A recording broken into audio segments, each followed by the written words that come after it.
किताब में दब के मर गए किताबी कीड़े, दीवाना बेपढ़े लिखे मशहूर हो गया। बशीर बद्र का ये शेर आज मैं इसलिए बोल रहा हूँ क्योंकि किसान आंदोलन का 58वां दिन है और इस वक्त मैं मौजूद हूँ गाजीपुर बॉर्डर पर। इस आंदोलन में न जाने कितने वक्ता, प्रवक्ता और नेता निकले, लेकिन एक पूनम पंडित हर युवाओं की चहेती रही है। सबसे बड़े ये बताएं कि आप और आपके जीवन से जुड़े हुए पहले वो बताएं कि आपका सफ़र एक इंटरनेशनल शूटर से किसान आंदोलन तक कैसे आया। क्योंकि रोटी खाऊं आंदोलन में तो इसलिए आए। किसान परिवार से हूँ, सहयोग करती हूँ, समझती हूँ कि अन्नदाता के बिना देश हमारा सक्षम नहीं है, इसलिए आंदोलन में। शूटिंग तो 2018 में छोड़ चुकी मैं। इंटरनेशनल गोल्डन मेडल ओपन से जब मेरा हुआ तो मैं शूटिंग को छोड़ चुकी हूँ क्योंकि वो बहुत महंगा गेम है। घर परिवार की जिम्मेदारी बहुत ज़्यादा थी। मेरे फादर साहब नहीं है 2013 से, तो सारी जिम्मेदारी मान लीजिए, घर के मुखिया मान लीजिए, कुछ भी आप मान सकते हैं, तो इसलिए मेरे को शूटिंग छोड़नी पड़ी। बहुत महंगा गेम था, तो बस मैंने एमए तक पढ़ाई की है। जब मैं आपसे बात कर रहा हूं तो 11वें दौर की बैठक चल रही है। सरकार बातचीत कर रही है। पिछले बैठक में सरकार ने बोला कि हम 18 महीनों के लिए इस कानून पर स्टे लगा दें, लेकिन किसानों के जितने भी यूनियन के नेता हैं उन्होंने बातचीत की, सलाह मुशवरा किया और बोला कि नहीं, स्टे से बातचीत नहीं चलेगी। जब तक आर पार की लड़ाई नहीं हो जाती तब तक वो यहाँ से नहीं जाने वाले। सबसे बड़ा सवाल कि किसानों को अब क्या सरकार पर भरोसा नहीं बचा है। देखो, ये तो इन्होंने जो स्टे लगाने वाली बात कह रहे हैं, ये हमारे कह रहे हैं यूपी में चुनाव है, इन्हें यूपी और हम दे दे में, यूपी में इन्हें जिता दे में, या हमारा इन्हें नहीं स्टे लगाया हो, तो यह गलत फहमियाँ ना पालें। अब रही बात भरोसे वाली, भरोसा हमने पहले करा हो इन पे। इतने बिल इन्होंने पास करे, इतने कानून पास करे, हमने कुछ नहीं बोली, तो अब भरोसा काहे को कर लें जब 58 दिन से यहाँ सड़क पे पड़े हैं। ये अपने बंगले कोठिन में बैठे हुए हैं, हम यहाँ पड़े हैं। इन्हें हमारा दुख नहीं दिख रहा, परेशानी नहीं दिख रही, ये बिल इन्हें नहीं दिख रहा, इसमें नुकसान नहीं दिख रहा, इन्हें बस फायदे नहीं, तो हम इन पर कैसे भरोसा कर लें। ये भी कर लें हमारी बात पे भरोसा, भैया ये भी इन्हें भी तो करना चाहिए जब हम 7 साल से कर रहे हैं भरोसा, तो इसलिए किसानों को भी विश्वास नहीं। अच्छा, आप एक यूथ हैं और सरकार का कहना है कि ये जो तीनों कानून है, ये यहाँ पे जो हजारों किसान बैठे हुए हैं उन्हें अच्छे से समझ नहीं आया, या कोई ब्रेन वॉश करके। भैया वे टीचर जो अच्छे से समझाने वाले उन्हें भेजो तो सही। हाँ, वे जो टीचर है अच्छे से समझावेंगे, उन्हें भेज काहे को ना रहे हैं। यू किसान जानते ही ना कुछ, यू पागल है। एग्रीकल्चर से PhD कर रखी, प्रैक्टिकली कागजन सुना कर रखी, सब पता ही नहीं। और 2-4 ने ऐसे न भेजो जिन्हें या बिल के ज्यादा ज्ञान है, इनके धौरे ना उनके ज्ञान को प्राप्त करके, अपना ज्ञान प्राप्त करके ये उन्हें भेजे यहाँ से, तो बात है। ये सरकार का कहना है कि जो तीनों कानून है इसमें सबसे बड़ी बात है कॉन्ट्रैक्ट फार्मिंग को लेके। जो जितने छोटे मंझोले किसान हैं उनके पास बड़े बड़े कॉर्पोरेट हाउस जाएंगे, सीधा उनसे फसल खरीदेंगे, मंडियों का काम खत्म हो जाएगा। अच्छा, जैसे शुगर मिल खत्म होगी, जैसे शुगर मिल खत्म होगी सारी की सारी, एक आधी तो बच रही। अब ये सारी चीज को प्राइवेट सेक्टर में करना चाह रहे हैं। ये देश को काहे को करना चाह रहे हैं भैया। वे जो सरकारी सेक्टर है उनको भरो, सरकारी पदों को भरो। ये खामोखा पता नहीं कहा उल्टा सिस्टम लाना चाह रहे हैं देश में। अब से पहले भी आया यू सिस्टम, बताओ। इन्होंने ये सारे के सारे सेक्टर, अडानी ये एयरपोर्ट कर दिया, अडानी रेलवे कर दिया, अडानी यू कर दिया। उन्हें प्राइवेट ना करके उनकी व्यवस्था को सुधारें। जितनी कमाई उनसे होती है देश में, उस पैसे को अच्छे काम में लगावें, शिक्षा में लगावें, शिक्षित बच्चों को बनावें। कहाँ करना चाह रहे हैं ये। और दूसरी बात है, जो ठेला पे सब्जी बेच के व्यक्ति अपने घर का परिवार का पालन पोषण करता है, उसके परिवार का पालन पोषण कौन करेगा? कौन करेगा? किसी की इतनी क्षमता है कि जब ये अनलिमिटेड स्टॉकिंग हो जाएगी, मॉलों में बिकेगी सब्जी, जैसे बाबा रामदेव की दवाई जो वहीं स्टोर पे मिलती है, मेरी दुकान पे नहीं मिलती है, तो अब ये सारी की सारी चीजें मॉलों में मिलने लगेंगी। ठीक, अब किस व्यक्ति में इतनी क्षमता है कि वो मॉल में से 1000 रुपए की कोई चीज ला के वह ठेले पे 2000 में बेच दे? कोई है क्षमता इतनी? या कोई इतना मूर्ख है मॉल में छोड़ के ठेले पे 2000 की खरीदेगा? है कोई मूर्ख इतना बड़ा? अब वो व्यक्ति ठेला पे सब्जी बेच के अपने परिवार का पालन पोषण करता है, तो वहाँ के परिवार का पालन पोषण कौन करेगा? मोदी जी करेंगे, अमित शाह जी करेंगे? कौन करेगा?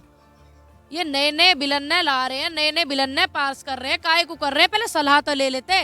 कितनी इतनी दिक्कत किसानन को ना, जितनी दिक्कत और गरीब परिवार को है, पूरे देश को दिक्कत है इन बिलों से। और इस बात का जो प्रमाण है, जो वहाँ पे क्या बोलते हैं, कश्मीर में आपने देखा सेब कितना स्टॉक होगा। जियो ऐप के जरिए हिमाचल प्रदेश और कश्मीर में एक ऐसी बात कही गई कि वहाँ पे एक ऐप है जिसके जरिए रिलायंस की है कि किसान अपने एप्पल बेचें और वहाँ पर बताओ, ठीक है मान रहे हैं हम ऐप बनी हुई है। जब यह देश में बालक शिक्षित ना होंगे तब वह ऐप कैसे डाउनलोड करेंगे, कैसे वो ऐप चालू होगी, कैसे होगी चालू? पहले तो शिक्षा सुधारनी चाहिए ना, सुधारनी चाहिए। मानते हैं डिजिटल इंडिया बनाओ, अब कोई पढ़ा लिखा व्यक्ति है ही ना, कहना मेरे बाबा का कि जब जहाज की सीट किसी को नहीं पता तो विदेश कैसे पहुंचेगा? शिक्षित व्यक्ति होगा दूसरे देश में रोजगार ले लेगा। जब तुम अपने रोजगार को प्राइवेट सेक्टरों में कर रहे हो, कहाँ जाएगा व्यक्ति? शिक्षित होना चाहिए, कहीं रोजगार ले लो। अब जो व्यक्ति पढ़ा लिखा ही नहीं है, शिक्षा पे आप ध्यान नहीं दोगे तो वह ऐप डाउनलोड कैसे करेगा? कर सकेगा डाउनलोड पर बिना पढ़ा लिखा? फिर अच्छा पूनम जी, आप यूपी से ताल्लुक रखती हैं। जब मैं यूपी से हूँ, ताल्लुक तो इतना हो, थोड़ा बहुत ताल्लुक, यूपी से हूँ, पैदा हुई हूँ, पूरा परिवार यूपी में ही रहती हूँ, भारत में रहती हूँ। और लोग कह रहे, एक मैंने देखा किसी राकेश जी का, मैंने कही थी कमेंट पढ़ती हूँ मैं सबके, मैं कमेंट पढ़ती हूँ वीडियो के, कौन पॉजिटिव भेज रहा, कौन कहीं मैं कहीं गलत तो ना हूँ, लेकिन बहुत सारे कमेंट पॉजिटिव थे। लेकिन एक कमेंट मुझे अपनी लाइव वीडियो में दिखा, पूनम पंडित पाकिस्तान से है, पूनम पंडित मुस्लिम है, इस्माइलपुर गांव, जिला बुलंदशहर, उत्तर प्रदेश। पूनम पंडित पाकिस्तान से, तो होम मिनिस्ट्री इंटेलिजेंस क्या कर रही है? अब यही चीज तब अब उनसे पूछना चाह रही हूँ मैं, भैया मेरे घर जब पुलिस गई, सीओ सिकंदराबाद मैडम गई, वे भी देखे यहाँ बात है कि भाई पूनम पंडित का घर यूँ है, वेरीफाई करी आई है। अब वो व्यक्ति जो बताता पाकिस्तान से, पहले वहां पकड़ो, राकेश जी नाम है उनको, राजेश जन राकेश, कमेंट में मैंने देखो क्या कह रहा आदमी, पता नहीं क्या देश में जताना चाह रहा व्यक्ति, समझ में नहीं आ रही बात को। पाकिस्तान की बात कर रहे हैं, हजारों किसान जो बैठे हैं, 3 महीने पहले सरकार ने इन्हें खलिस्तानी, अरबन, नक्सल सब कुछ कह दिया और अब बातचीत कर रही है ये नहीं है, क्योंकि सच के लिए लड़े हुए हैं। तो बस एक है जो आप बोल रहे हैं पाकिस्तानी, इन बेचारों का हजारों का कौन बात कहे जो इनको सरकार ने पहले ही टैग दे दिया कि ये तो पाकिस्तानी है, खालिस्तानी। इस बात को जो हमारी एजेंसी है वे क्या कर रही है, भाई ये पाकिस्तानी खालिस्तानी इन्हें नजर आ रहे हैं, इन्हें ये चीज नजर नहीं आ रही, देश का किसान लग रहा सभी धर्मों का, बस इन्हें जो पाकिस्तानी खालिस्तानी नजर आ रहे हैं। अरे भले मानस हो, जिन व्यक्तियों ने तुम्हें इतना सम्मानित करके बिठाया पद पे, इतने सम्मानित पद से नवाजा, तुम उन्हीं व्यक्तियों को कहते हो खालिस्तानी है, पाकिस्तानी है, देशद्रोही है।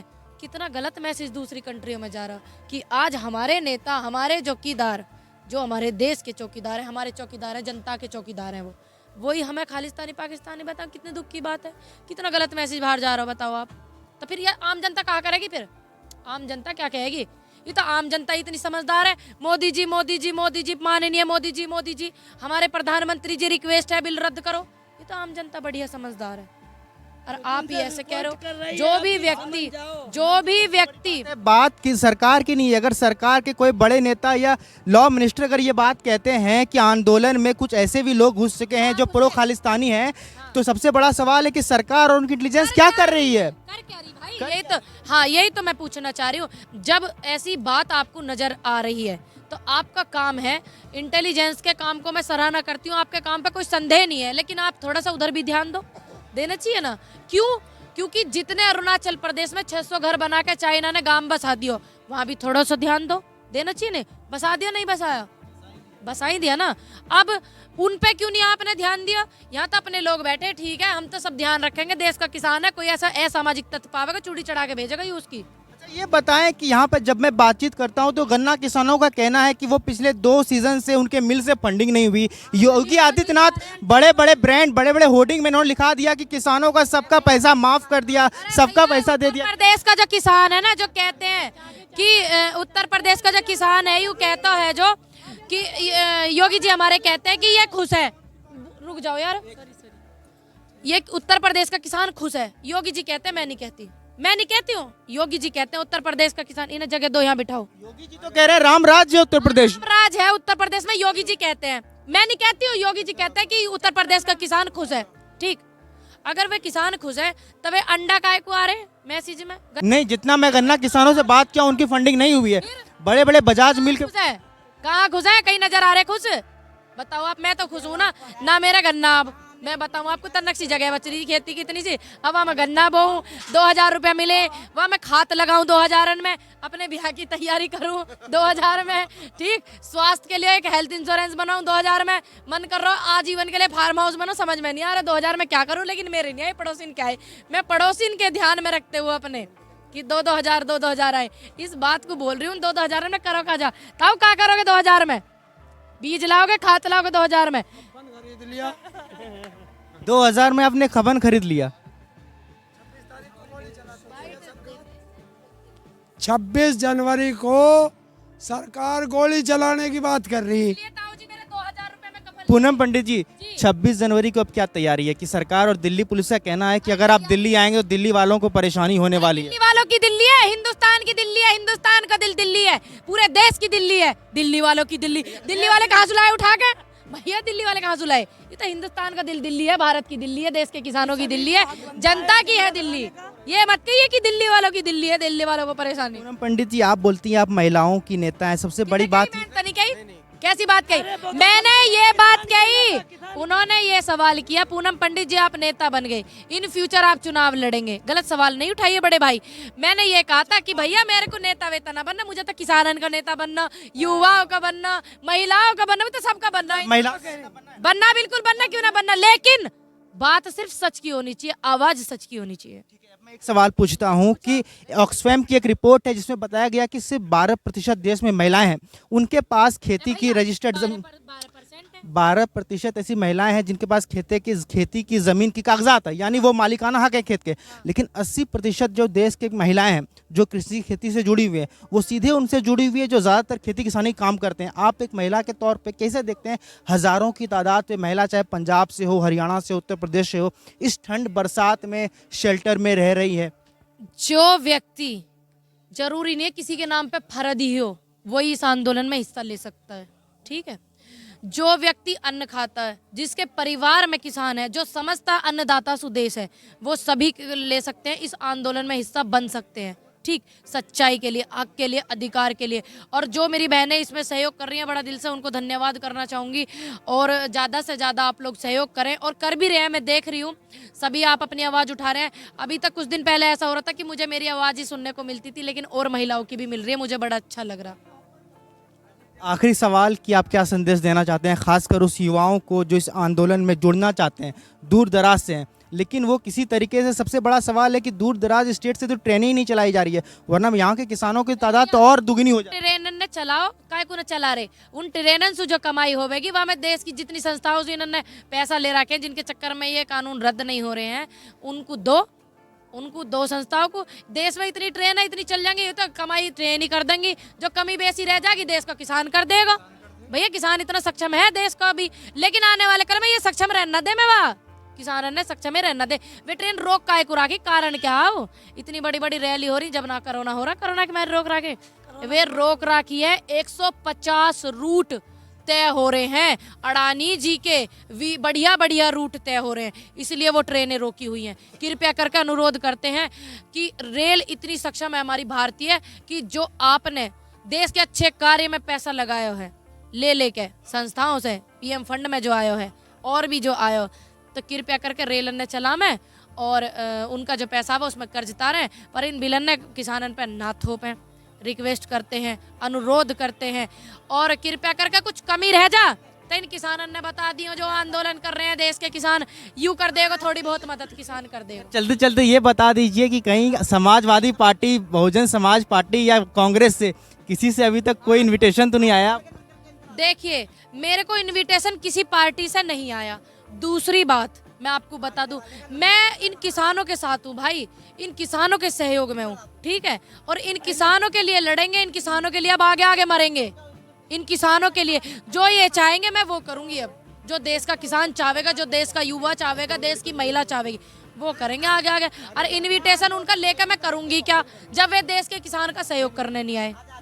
बहुत बहुत शुक्रिया बात करने के लिए। तो ये पूनम पंडित जी थी, जो एक युवा भी हैं और एक लड़की भी। और मैं आपको बता दूं, याद होना चाहिए आपको 14 सितंबर 2020 हाथरस कांड, जब 19 साल की लड़की के साथ रेप जैसा कदम, या यूं कहे रात को 2 बजे हाथरस वाले कांड में उस लड़की की जो अंतिम संस्कार करा, रात को 2 बजे ही करा। काय को करा? का ऐसी आफत आ रही देश में, रात को 2 बजे करा? क्यों करा? कारण बताइए, 2 बजे क्यों करा? है धर्म, चाहे कोई भी हो, धर्म मायने नहीं रखता, मायने रखता क्या ऐसा कारण फंस गया, क्या पेच फंस गया जो रात को 2 बजे उन्होंने किया? बहुत बड़ा सवाल है कि 14 सितंबर 2020 को हाथरस में 19 साल की लड़की के साथ रेप जैसी वारदात हो जाती है।